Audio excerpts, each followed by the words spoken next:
꼬여서 오히려 더 못해지는 경우가 종종 있습니다. 은퇴하고 사업을 위해서 뭔가 투자를 했지만은 그게 뜻대로 되지 않아서 노년의 원금을 다 까먹고 빈털터리가 되는 이런 경우가 있죠. 오늘 지난 주에 우리가 함께 읽은 이 말씀 룻기 1장 서두에서 그런 안타까운 사연을 보았습니다. 사사시대에 유대 땅 베들레헴에 살고 있던 엘리멜렉의 가정은 흉년이 들자 이방 모압 땅으로 살려고 이주를 했습니다. 그런데 살려고 간 모압 땅은 오히려 그 가정에 더 큰 인생의 흉년을 안겨다 주었습니다.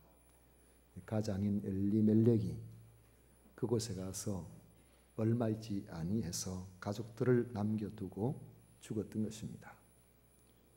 부인되는 나오미는 남은 두 아들과 그곳에서 살아보려고 그들을 그 땅 모압 여인들과 결혼을 시켰습니다. 모압 여인 두 사람을 며느리로 삼은 것이죠. 그런데 그 아들들도 차례로 죽었습니다.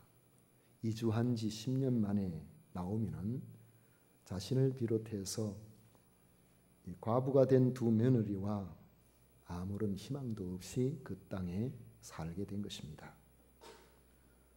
그런데 어느 날 고향 소식을 듣게 됩니다.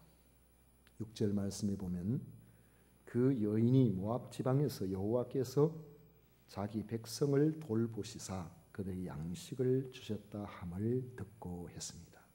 고향에 풍년이 왔다는 겁니다. 그래서 나오미는 내가 여기서 힘들게 사느니 고향으로 돌아가야 되겠다, 그런 마음을 먹습니다. 나오미는 두 며느리와 함께 모압을 떠나서 베들레헴을 향하여서 길을 나섭니다. 가다가 생각을 해보니까 나는 고향 땅이고 살다가 온 곳이니까 괜찮지만은 두 며느리는 입장이 다르다, 그 생각이 든 겁니다.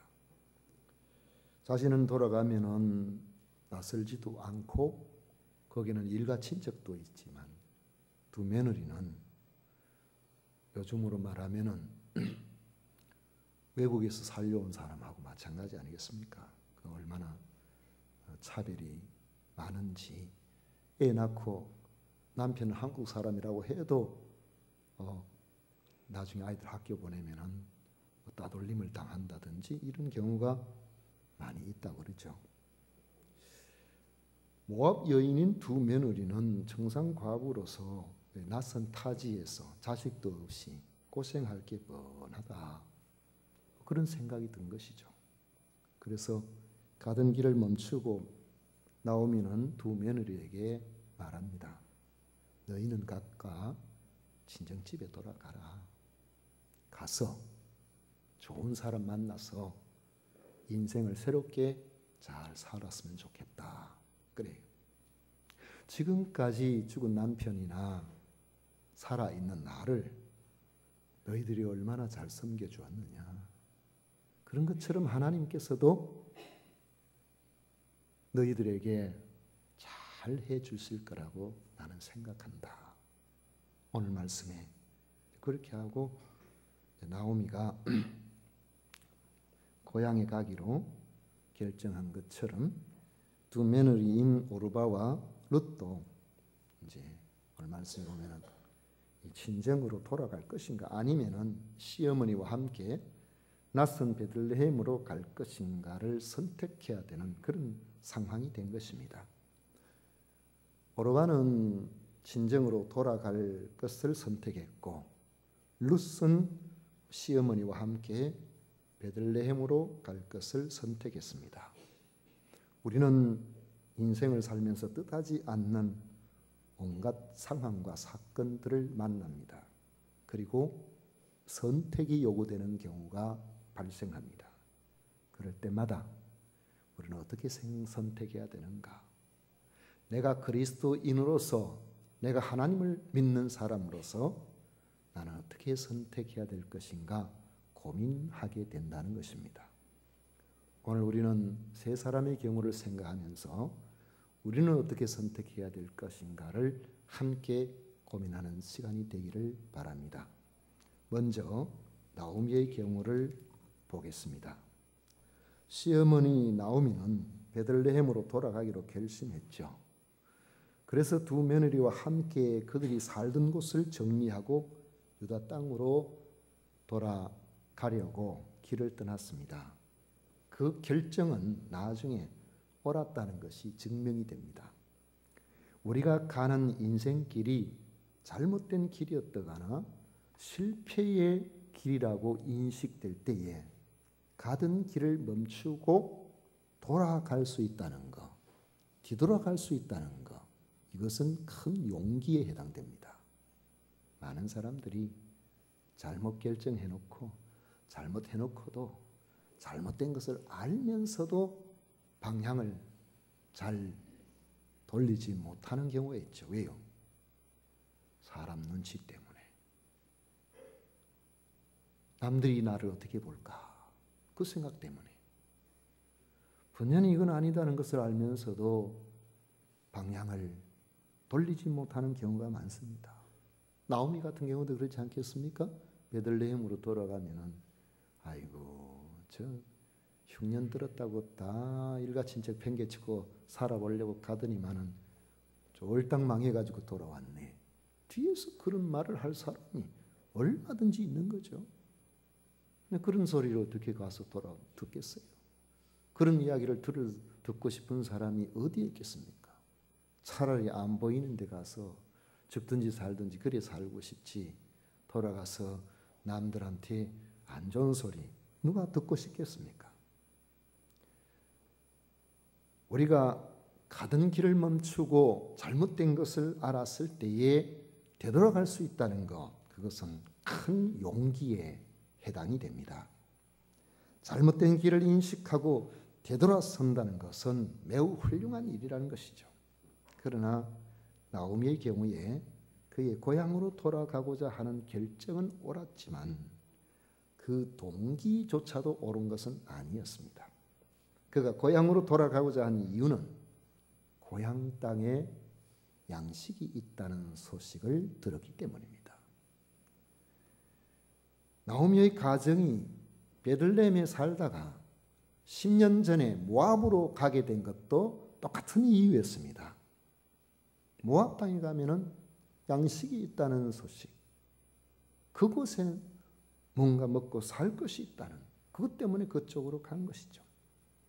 지금까지 나오미의 생활 태도를 보면 그는 하나님의 백성답게 사는 것이 무엇인가 거기에 관심이 있었던 것이 아니라 의식주의 문제, 육신의 안정, 육신적인 안녕, 이런 것들에만 관심을 갖고 있었음을 볼 수 있습니다.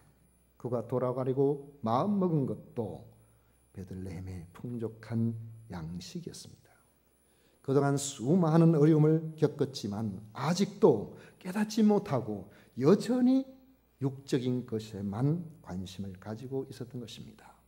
나오미는 자신이 어려움을 겪었을 때에 하나님께 제가 잘못했습니다. 제가 하나님보다 세상 것을 더 좋아했습니다. 하나님, 제가 잘못했습니다. 이러한 자신의 허물을 고백했다는 증거를 우리는 찾아볼 수가 없습니다. 그냥 괴로워했을 뿐입니다. 어렵고 힘든 일을 만났을 때에 괴로워하는 것은 사람이라면 다 할 수 있죠.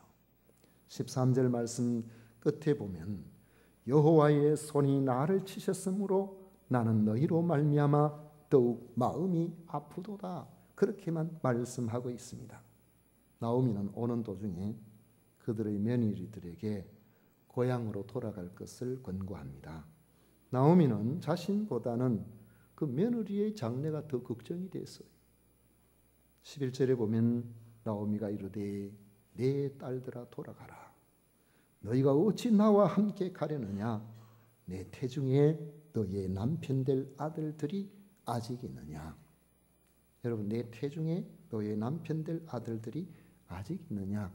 이 말씀 의미를 여러분들은 다 잘 알고 계시죠? 뭐 설명 안 해도 되겠죠?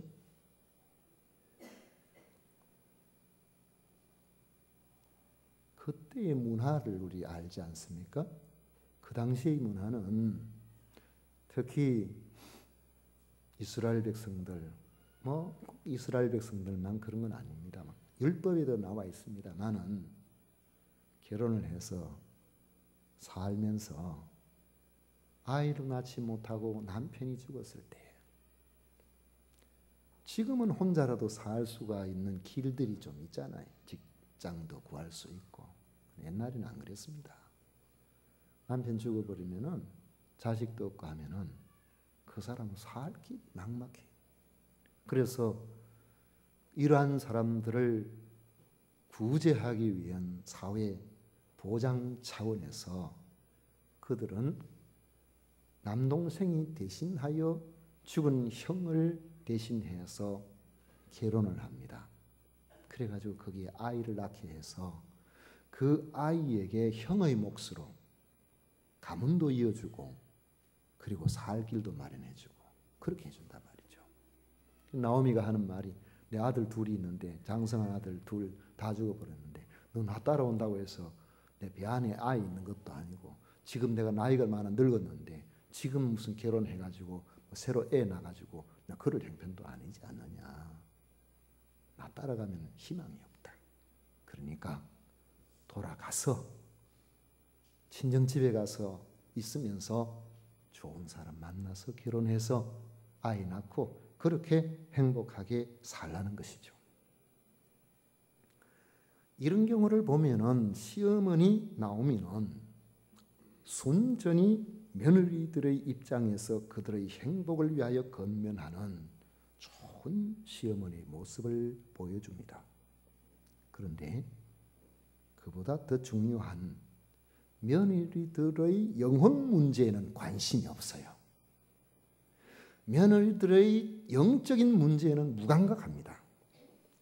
나오미의 선택은 철저하게 하나님 중심이 아니고 사람 중심, 인간의 당면한 현실 문제 중심이었음을 볼 수가 있습니다.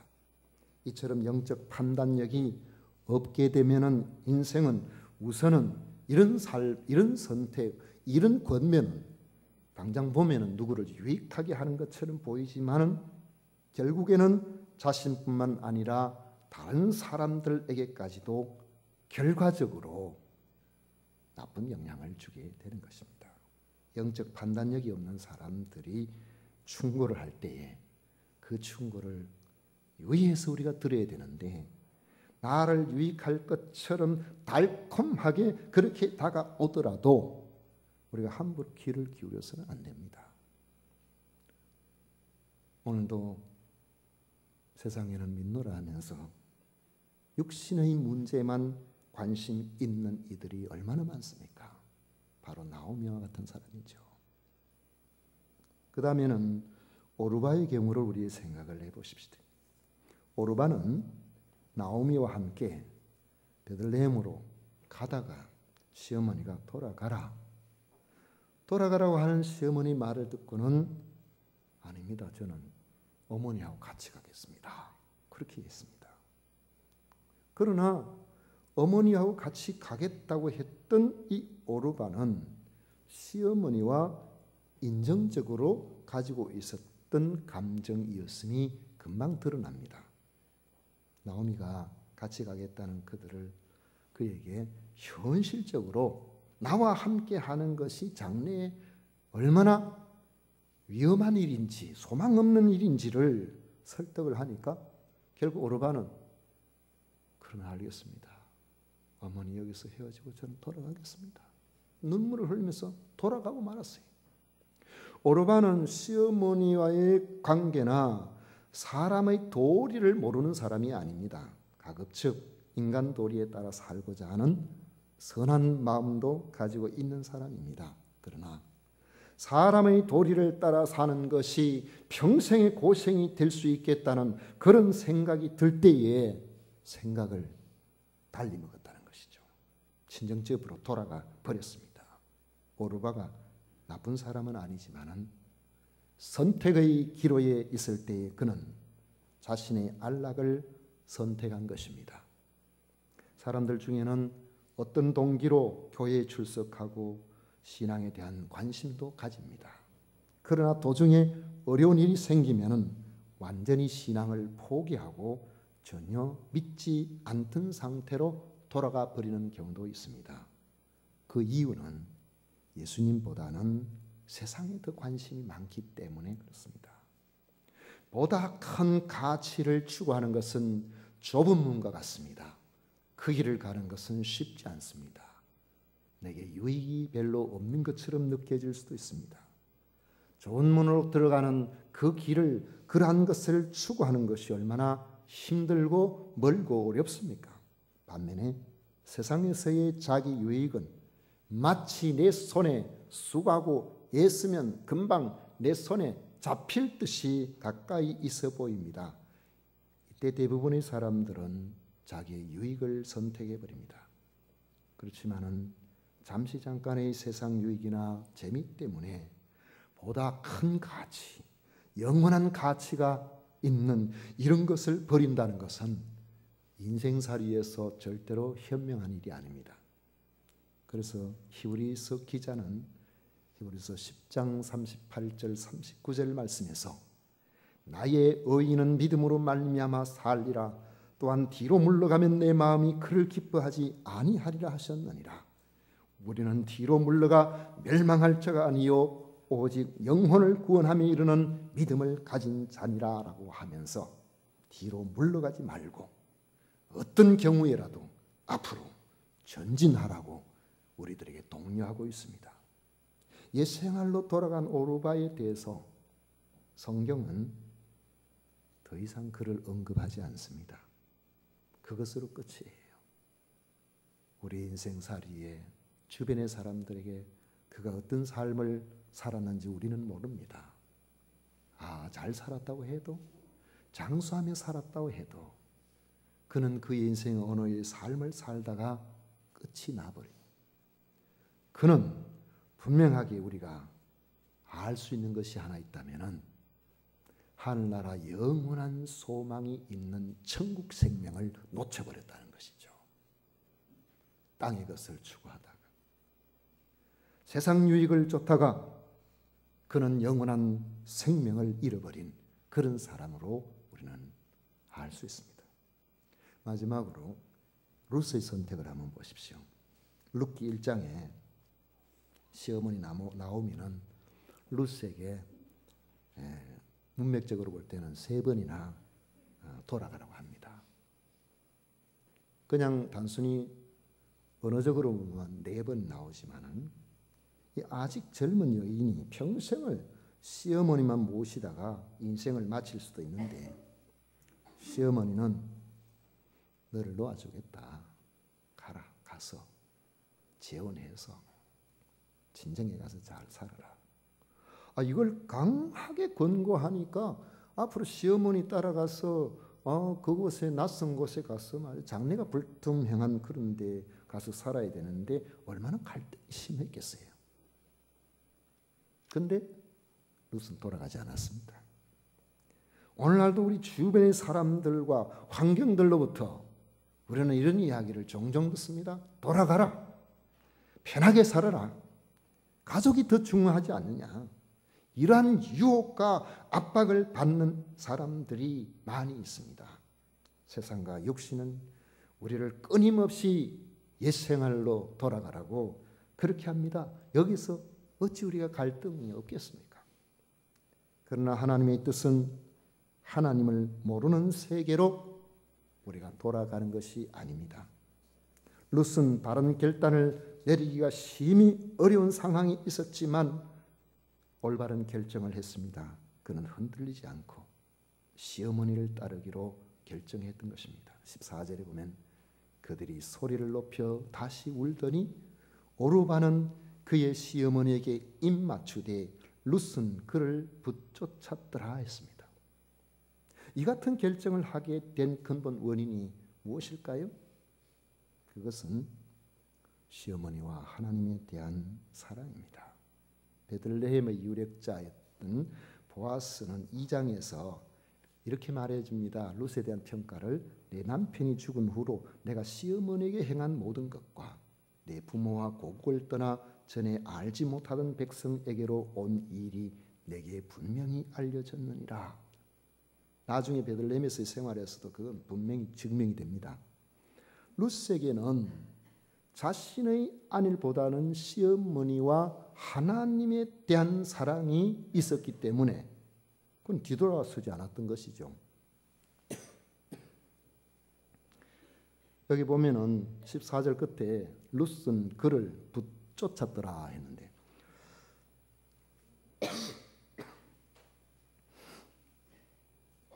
붙쫓았다는 말은 전인적으로 붙든다 그런 의미가 있습니다.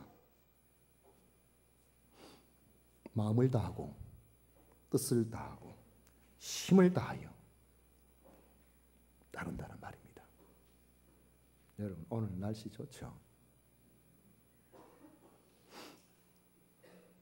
날씨가 좋아서 오늘에 맞는 넥타이를 뭘 매야 되나.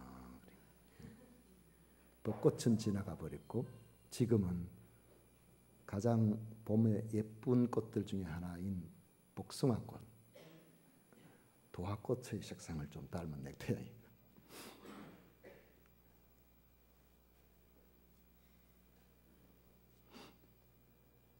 이 꽃향기가 만발한, 돌아보십시오. 모든 꽃이에요. 어떨 때는 제가 이렇게 바로 교회 올 때 집에 사택에서 바로 안 오고 이렇게 돌아옵니다. 우리 화단에 라일락이 이제 막 활짝 피기 시작합니다. 지나가면은 바람이 살랑살랑 불면 라일락 향기가 싹. 저 일부 예배 때 그 이야기 했더만 이게 라일락인 줄 처음 알았어요. 그런 분들이 있더라고요. 라일락 향기는 청소년들 때 처음 맡았는데 얼마나 좋은지요. 봄에 때로는 도서관 갔다가 그 도서관에 뜰에 라일락이 아주 큰 거기에 있어서 뜰 옆에 있는 벤치에 그냥 하염없이 청승맞게 앉아 있었던 적도 있습니다만 라일락 향기는 참 이리 좋더라고요. 그래서 내가 라일락을 좀 심어야겠다 해서 이전 교회에 심어놨더니만 잡목을 만들어놨더라고요. 라일락이 제가 없을 때 보니까 중간에 잘라버려가지고 자르면 옆에 순이 막 사정없이 나거든요.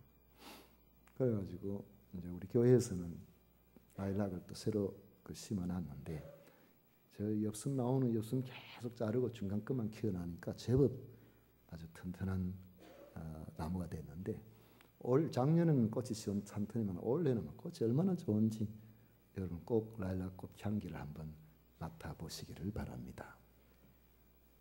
이렇게 좋은 봄날에 왜 여기 앉았습니까? 왜 우리가 그런 곳에 마음을 두지 않고 꽃놀이 가지 않고 왜 우리가 이 자리에 있습니까? 마치 룻이 시어머니를 붙쫓았던 것처럼 우리가 하나님 앞에서 우리의 믿음이 마음과 정성과 뜻과 힘을 다한 전인적인 믿음이 있을 때 가능한 것입니다. 인간적인 고려나 자신의 안위를 위해서 돌아갈 수가 없는 신앙이에요. 우리가 만나는 환경에서 우리는 각자의 삶 속에 만나는 환경에서 이러한 선택을 해야 되는 경우가 종종 나타나는데 나오미와 같이 사람 중심, 생활 중심, 의식 중심 이게 우리 인생의 최고의 가치가 되어서 그저 이거 있다면은 뭐 신앙인지 뭔지 뭐 다 아무 소용도 없어요. 그게 최고인 그러한 경우로 살아갈 수 있습니다. 그걸 선택하며 살아갈 수 있어요. 오르바와 같이 바른 삶에 대한 관심도 있긴 하지만은 현실적인 유익을 그래도 더 가치 있게 생각하고 고민을 하면서도 그쪽으로 선택하는 그런 경우도 있습니다. 많은 사람들이 이렇게 세버린다는 것이죠. 그러나 전인적으로 주를 사랑하며 살기를 원하는 사람은 어떤 환경에서도 룻과 같이 선택하게 됩니다. 비록 우리의 생명이 손상이 온다고 할지라도, 많은 손해를 당한다고 할지라도, 한번 붙여찼던 그분에 대한 그 사랑에 대한 끈을 놓지 않고 살아가고자 하는 것입니다. 소련의 스탈린 시대에 보리스 콤벨드라는 젊은 유대인 의사가 어찌하다가 시베리아의 집단 강제 수용소에 갇혀서 거기서 고초를 당하고 있을 때입니다. 거기서 예수님 믿는 사람을 만나가지고 전도를 받았는데 말도 안 되는 소리 한다고 그래 하다가 어느 날 하나님 성령께서 그 감동을 주시니까 자기도 믿게 되었어요. 예수님을 믿게 됐는데 내가 뭘 해야 될까? 비록 수용소 아니고 자기 생명도 그냥 견뎌내기가 힘든 그러한 어려운 환경이지만은 내가 의사로서 할 일을 하고 기쁨으로 그리스도인으로서 복음을 전하며 살겠다고 결심을 했습니다. 그래서 만나는 사람들에게 자기가 할 수 있는 최선을 다해서 복음을 전하면서 치료해주고 이렇게 하는데 한 번은 환자 명단에 아예 없는 그런 한 청년이 있었어요. 그래 그 청년이 왜 그런가 보니까 이 청년이 아마 수술을 하면 괜찮을 만한 그러한 환자였던 모양이죠. 암 환자였어요. 암 걸린 그 청년을 수술을 열악한 환경이지만 수술을 해주게 됐는데 해주면서 그 청년에게 자기가 어떻게 해서 예수님을 믿게 됐는지를 전하면서 그 청년에게도 예수님을 믿으면 구원을 얻는다고 복음을 전해 주었습니다. 복음 전하다가 발각이 됐어요. 거긴 절대 전도 못하도록 돼 있는데 그래가지고 예수님 전하는 그것 때문에 공산주의가 사회주의 이쪽이 이 복음을 얼마나 싫어합니까? 그래가지고 이제 결국엔 사형을 당하게 되는데 사형장에 갔습니다. 집행관이 당신 행위에 대해서 후회가 없느냐고. 지금이라도 생각을 좀 고쳐먹으면 혹시 살 길이 있을지 모르는데 당신이 한 그 행위에 대해서 어떻게 생각하느냐고. 그때 그가 이렇게 대답을 했다고 합니다. 나는 내가 갈 길을 갑니다. 그리스도 안에서는 결코 후회가 없습니다. 그래가지고 결국 사형을 당해버렸어요. 그런데 이 의사에게 고침을 받은 사람이 나중에 세상이 바뀌면서 그곳에서 나오게 되어서 그가 글을 썼는데 우리도 익히 들어서 알고 있는 이반 데니소비치의 하루라는 단편 소설입니다. 수용소에서 인간의 어떤 본연의 어떤 그런 모습들 막 이런 것들을 거기 많이 드러내주고 있는데 그걸 통해 가지고 1970년에 노벨 문학상을 받은 유명한 솔제니친입니다. 여러분 그리스도 안에서 영원한 생명을 바라보고 하나님께서 나를 구원해 주심으로 땅에서의 삶이 가치 없는 건 아니에요. 다 중요하죠. 그러나 아무리 가치가 있어도 땅의 것은 유한하죠. 한계가 있죠. 결국에는 우리가 어느 순간에 늙고 병들고 이 땅의 모든 것들을 다 내려놓게 되어 깊은 고독과 절망 속에 빠지게 되지만은 우리 하나님께서는 죄와 허물로 말미암아 이렇게 절망 중에 사는 우리 인생들에게 인생이 그것이 아니라 영원한 소망이 있음을 알게 하시려고 복음을 우리에게 전해 주셨지 않습니까? 바로 이 소망을 붙들고 여기에 붙들려서 우리가 평생을 살면서 하나님께서 허락하시는 위대한 소망 중에 땅에서의 힘들고 어려운 온갖 환경을 우리가 이겨낼 수 있도록 해 주시는 겁니다. 바로 이걸 우리가 받은 것이죠. 이걸 선택한 겁니다. 믿음의 선택에는 결코 후회함이 없다는 사실을 우리 모두가 깊이 인식하고 룻의 선택처럼 우리가 선택한 그 믿음을 끝까지 감당하여 승리하는 여러분들이 다 되시기를 축원합니다. 기도하겠습니다.